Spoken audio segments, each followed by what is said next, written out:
On November 17th of 2019, Ford unveiled their first fully electric mass-market vehicle, the Mustang Mach E, to be released at the end of 2020 and into 2021. On March 14th, 2019, Tesla announced their fourth fully electric mass-market vehicle, the Model Y, to also be released at the end of 2020 and into 2021. Now, Ford has been around for a while, with Henry Ford incorporating in 1903, and they've made amazing gas-powered cars for a long time, and they've been one of the most trusted brands in America. The Mustang has been one of their calling cards and their most iconic cars, so it's pretty bold of them to put their first fully electric car into the Mustang category. But this is the first time they've gone fully electric, so it's new for them.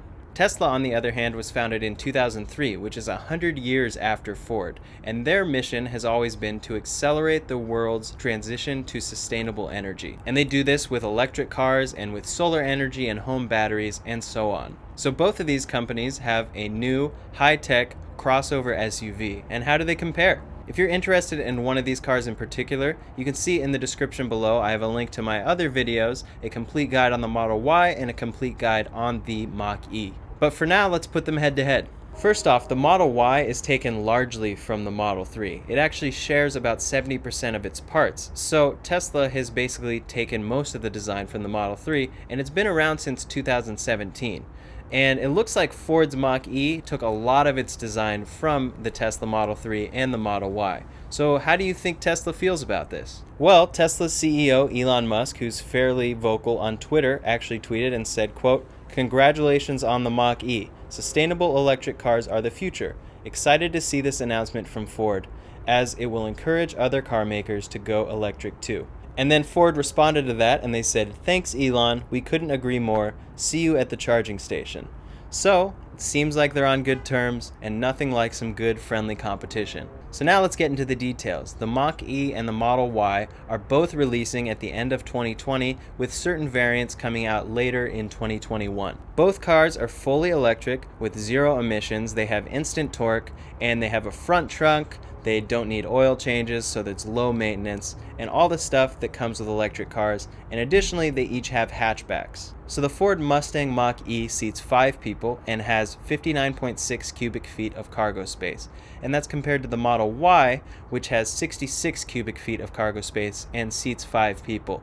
But there's also, for the Model Y, there's an additional variant that's going to come out in 2021 that will seat 7. For an extra $3,000, you can get a third row of seats, 2 seats, and people are skeptical about this because the Model Y doesn't look big enough to have a full third row, so they're thinking it must be just child seats or seats for really small adults, but we will see. Since neither car has an engine, they both have front trunks, and specifically Ford made theirs waterproof. They made it so you can hose it out, and it actually has a drain hole in it. Both of these cars are capable in rain and snow and all types of weather, and their batteries have been optimized to perform well in all of these different types of scenarios. They each come in a standard range or an extended range model, and they each come in either rear-wheel drive or all-wheel drive. Both of them have a very minimalistic design and have a fully panoramic glass roof, which is really beautiful. In the Model Y, the vast majority of the controls are done by the center touchscreen, and it's a 15-inch touchscreen. And similarly, in the Mach E, there's a vertically mounted touchscreen that's 15.5 inches, and that controls the vast majority of everything in the car. For the Model Y, this is the only screen, and there actually isn't a speedometer. You look on the center screen to see your speed, and for most owners of Model 3s who have the same setup, they haven't been bothered by this at all, but some people have complained, and Ford decided that they would go ahead and put a screen right in front of the steering wheel to give you speed and similar gauges. So there's actually 2 screens on the Mach E compared to just one on the Model Y. The Model Y, again, mainly uses the screen, and it has a couple controls on the steering wheel, versus the Mach E seems to have a lot more physical buttons. There's an actual dial on the screen itself, and there's a lot more buttons on the steering wheel and around the steering wheel and such. So depending on your taste, if you like physical buttons, you might like the Mach E, but if you're like me and you want it more minimalistic, you'll definitely like the Model Y. For the interior, both of these cars come with either a black interior or a black and white interior, and they're both their own types of a fake leather. Regarding software, both of these cars rely heavily on software, and these companies are building the software themselves. What Tesla has done is they actually push over-the-air software updates to customers, much like you get on your phone, and it adds features and it adds performance. They actually just pushed one out recently that added a 5% performance increase to people with Model 3s. And this is the first time Ford will be building a car that uses software to this extent, and they're planning to do the same thing with over-the-air software updates. The Model Y includes live traffic, satellite view, and navigation to near charging stations, and you guessed it, so does the Mach E. Tesla has their own entertainment system built into their cars, and it'll be the same in the Model Y, and it uses Spotify, it uses all sorts of other integration. It can do Bluetooth to your phone, you can talk on the phone through there, and it has a voice assistant. And this is different than Ford. Ford is actually going to be building their car with Apple's CarPlay, Android Auto, and Alexa. Some people wish that Teslas had CarPlay, but the built-in features on Teslas are really great. But if you're someone who really wants CarPlay or Android Auto, it's going to be built into the Mach E, and that's pretty exciting. The Ford Mach E includes driver assistance features that they call Copilot. And so Copilot includes pre-collision assistance with automatic emergency braking, blind spot information system with cross-traffic alert, lane keeping system, rear view camera, auto high beams, reverse brake assist, post-collision braking, reverse sensing system, intelligent adaptive cruise control, evasive steering assist, and navigation. The Tesla Model Y includes what Tesla calls autopilot, and that includes emergency braking, collision warning, blind spot monitoring, adaptive cruise control, auto steering, and then they say steering, accelerating, and braking automatically for other vehicles and pedestrians within its lane. Now these sound different because they're branded differently, but it's basically the same driver assistance features and safety features in each of these cars. However, it does seem that on the base model of the Mach E, it includes navigation, which is where it navigates and automatically will drive for you as long as you're paying attention. And that's not something that's included on the base model of the Model Y. In order to get it, you have to get a $7,000 full self-driving upgrade, but that has a lot of amazing features that the Mach E doesn't have. In the Model Y, for an extra $7,000, you can get the full self-driving package, and that includes Summon, where you can control the car from your phone and drive it towards you. Also Smart Summon, where it automatically drives to you in a parking lot. It includes auto lane change and Navigate on Autopilot. So Navigate on Autopilot, you put in your destination, and on the freeway right now, it'll drive 100% for you. You don't have to do anything. The only thing you have to do is pay attention and keep your hand on the wheel. And then eventually they're supposed to put out a software update by the end of this year or early next year, and that should be out by the time the Model Y comes out. And that software update will include stop signs and traffic light recognition, automatic city street driving, and full self-driving. So hopefully by the time the Model Y comes out, if you get this full self-driving package, it'll be able to drive 100% for you. All you have to do is pay attention. And Tesla's way ahead of the game in this regard compared to any other car manufacturer. They've been logging billions of miles with autopilot and collecting tons of data to improve self-driving, and their end goal is that you'll be able to do self-driving without needing to pay attention at all. And they say that these cars are built already with the hardware that is needed to do full self-driving in the future. In the premium variants of the Mach E, in addition to the driver assistant features that I mentioned earlier, it's going to include Active Park Assist 2.0 and a 360-degree camera. Both the Model Y and the Mach E use your smartphone as the primary key. So as you get closer, it unlocks, and as you get further away, it locks for you. And you can also control various features, preheat the car, turn it on, and all sorts of stuff from the app. To open the doors on the Model Y, there's a flush handle that you press in and then open the door. Compared with the Mach E, there's actually a button that you press, and then the door will prop open about 4 inches for you, and you open it the rest of the way. Both cars have really great sound systems. In the premium variants of the Mach E, there's a B&O sound system with 10 speakers and all sorts of cool features. And in the Tesla Model Y, there's their own sound system that has 14 speakers and all sorts of different features. The only way to truly know which one is better is to sit in both and listen to your favorite song. The Model Y comes in white, black, gray, blue, and red, with paint options costing an extra $750, $1,000, or $2,000 depending on the color. The Mach E comes in 2 different types of white, a black, blue, silver, gray, and red, with paint options costing an extra $400 or $600 depending on the option. So it seems like to get upgraded paint jobs on the Mach E is way cheaper than the Model Y. So now let's get on to the good stuff: range, performance, efficiency, and charging.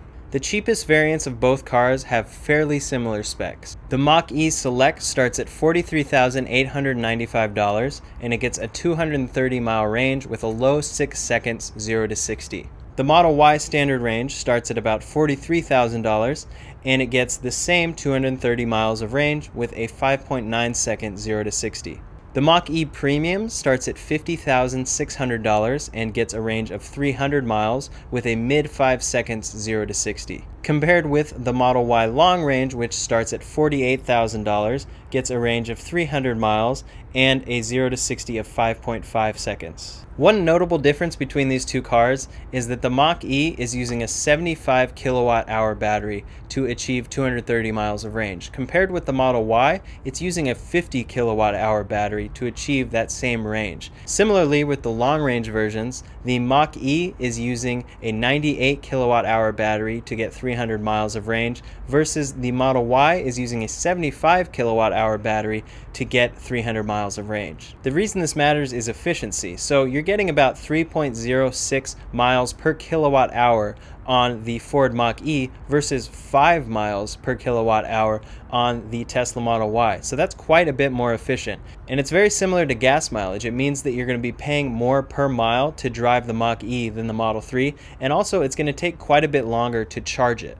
For charging, Ford plans that 80% of the Mach E's charging will be done at home, and they're going to include 120 volt and 240 volt chargers with the car, and the Model Y will include the exact same thing.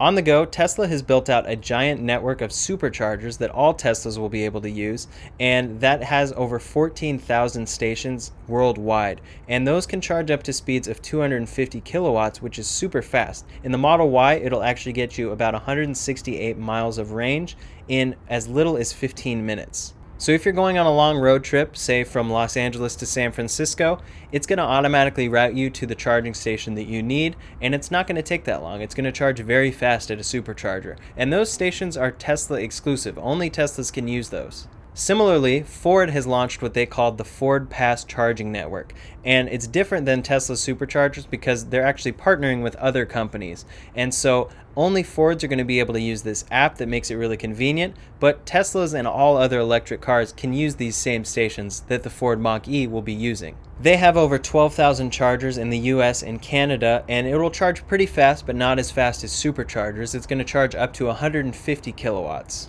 So Ford has said that this is about 47 miles in as little as 10 minutes, and they said in 45 minutes you'll be able to get from 10% all the way up to 80% of charge. So don't get me wrong, this is great. These are great charge times. They're huge improvements on electric cars we've seen in the past, but if you compare this to the Tesla Model Y, which is their direct competitor, the Tesla Model Y kind of blows it out of the water. When you compare this to the Model Y can charge 168 miles in as little as 15 minutes. So if you calculate those same numbers and do the math, it's about 112 miles that a Tesla Model Y would get in 10 minutes compared with 47 miles on the Mustang Mach E. And on a road trip, that's a huge difference. One major benefit that the Mach E has over the Model Y is that they still have access to the federal EV tax credit.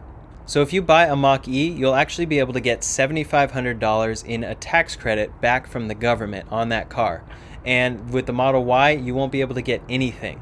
The reason this is the case is because Tesla has been out for a lot longer, and they've already sold over 200,000 electric vehicles. And after they reach 200,000, it starts decreasing the amount of EV tax credit. It's kind of a weird system because these two competing cars are not necessarily competing at all in this tax credit. And since this is Ford's first fully electric car, it's going to be a little while until they reach 200,000 cars sold, and then it ends up diminishing after that. So if you buy the Mach E when it comes out, you'll get $7,500 in tax credit from the federal government, versus if you buy the Model Y when it comes out, you'll get nothing. So it's a kind of unfair advantage for Ford in that regard, and it's too bad for Tesla, but it is what it is, and eventually it will run out for Ford. But overall, both of these cars are awesome. They're fully electric, they have great range, they have great performance, all sorts of awesome features, and really great driver assistance. So overall, I think the Model Y is a little bit better than the Mach E. I actually ordered one about a month ago, and I can't wait for it.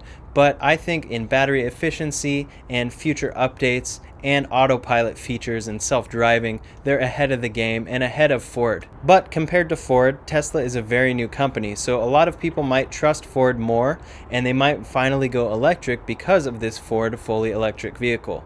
But electric cars are a different ballgame, and it's important to keep in mind that this is Ford's first fully electric car. So they probably won't have certain production issues that Tesla had because Ford is such a big company and they've been doing it for so long. But they're going to have different things come up with the battery and software, all these new things that they haven't dealt with before. I'm super excited about the future of electric cars, and I can't wait to see both of these cars out on the road in 2020 and 2021 and beyond. So which car do you think wins, and which one would you buy? Would you trust Tesla's autopilot or Ford's Copilot more? Let me know in the comments below. And thanks so much for watching this video. I really appreciate it. If you want to find out more about either of these cars, I have other videos on my channel, and I'm going to be bringing out all sorts of other ones. So make sure you're subscribed. I'm going to be doing a lot more videos when I actually get my Tesla Model Y, and I can't wait for that. So subscribe, and I'll see you on the next video.